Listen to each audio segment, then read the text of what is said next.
So at the Design West event in late March in Silicon Valley, we had an opportunity to meet with some San Jose State students, and one of them was Joy Franco here, who's a mechanical engineering student at San Jose State. And Joy and Renee are involved in the Society for Women Engineers. And if you've been following Drive for Engineering, everywhere we can, we talk about the challenge of women in engineering. How do we get more women in engineering? How do we get all those smart young ladies who excel at math and sciences and then seem to hit a wall in college and high school for whatever reasons? How do we keep them engaged in engineering? And tell us a little bit about what your local chapter is doing to that end. So our section is definitely trying to increase those numbers by hosting a yearly event. It's called Wow, That's Engineering. We invite around 100 high school girls to come to the College of Engineering and partake in hands-on engineering workshops where they get to do things like building towers, building water filtration device, because a lot of them don't really understand what engineering is.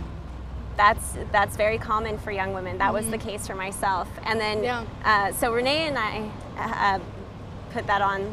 Yeah, I took the girls on tours of some of our labs to, understand what the instruments we work on, and the real applications for the problems that engineers solve.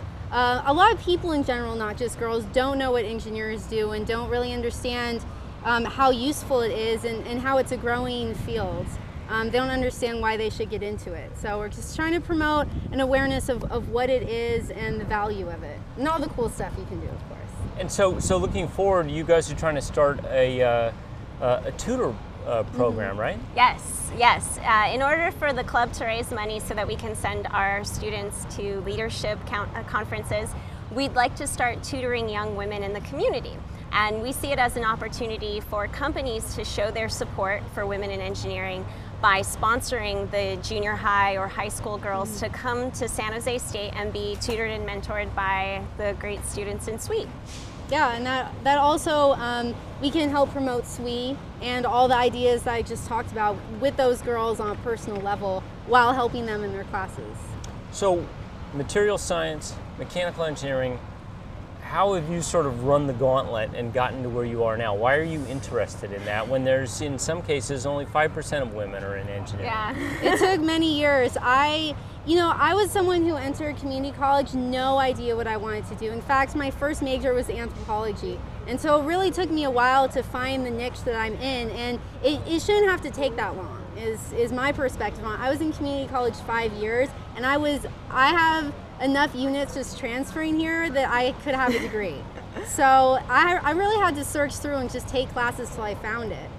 One of the problems that we hear on the road, anecdotal for sure, is that if you're a young woman, you may not be getting the kind of guidance that a young man or a boy would. In other words, you'll get guided into certain disciplines in college, even if you might have an aptitude for engineering. It's true, and I don't think it's malicious. I think that it's just that we have preconceived notions of what men and women do in society.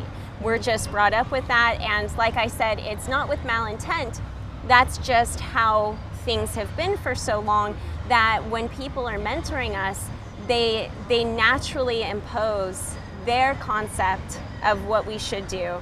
And so unless we're lucky enough to stumble upon someone who maybe has a counterintuitive or maybe a less common perspective, unless we come across someone who says, engineers create things. You don't have to be an art major to create things. You could be a mechanical engineer.